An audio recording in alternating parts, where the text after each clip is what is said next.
Edhe pse ekspertiza mjeko-ligjore ka konstatuar se Besian Nuhia vuan nga diagnoza F79, e cila është një çrregullim që nënkupton ngecje në zhvillimin psikofizik në nivele të kufizuara. Këtij të fundit i është vazhduar edhe për 3 muaj para burgimi, gjë që ka detyruar bashkëfshatarët dhe familjarët që sot para gjykatës themelore në Tetov të mblidhen në shenjë proteste për të kundërshtuar këtë vendim, siç thonë ato, të jashtëligjshëm për një person me mbetje mendore dhe në gjendje të rëndë psikofizike. Të gjithë e dim në çfarë gjendje është. Besiani nuk di as të shkruaj, as të lexoj, por është një njeri i qetë dhe i sjellshëm me të gjithë. Ne e shohim çdo ditë, e dim që nuk mund të dëmtoj askënd. Por çfarë bëri drejtësia? E mbylli në paraburgim një njeri të sëmurë mendor, që nuk ka as mendje për të kuptuar ndëshkimin që po i bëjnë.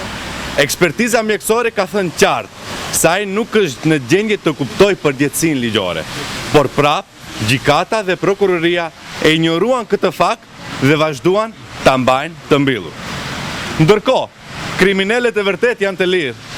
Ka njerëz që kanë bërë krime të rënda dhe as nuk janë thirrur për të dhënë deklaratë. Me lot në sy, nana e Besianit tregon se si e kanë keq trajtuar djalin e saj.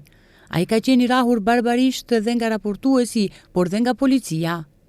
Në ndërkohë, duke kërkuar ndihmë, ajo deklaron se djali i saj nuk është i aftë për të kuptuar ndëshkimin dhe nuk ka dëmtuar askënd deri më sot. Do djalin tim liri. Jo, një njerëz që është pa faj, ta mban në burg. Ai ri ulicave, katundari jon që e ka rev djalin, për kot në sikoti, plus i ka vu shërtron, për ta mbrojt vetin e vet, aja ka vu gjallit akuzën e rond, ja ka vu.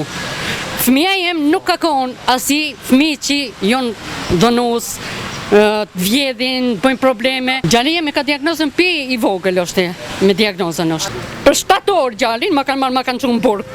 Asë dhe më kanë tregu se gjalli, se do ma qënë shkup gjallin. Kjo është e pa drejt, s'ka drejtësi këto hiq s'ka. Qatë e duhen drejtësin të duhet, gjallin e duhen liri e duhet. Edhe plus polici ma ka ref, a dit në burg ma ka ref gjallin, a dit gjalli ka qënë pangjenja hiq ka qënë. Kina pas një farë takimi për pajtim, ka pas edhe dëshmitarët janë konë hoxalarët, që nuk kam pranu të vajnë të apën dëshmin këta. Në atë takim, baba tha se gjallit tim nuk i mungon as një fije fjokut, nuk është as i prekët, as i dëmtam, as i lëndam, as i rehet.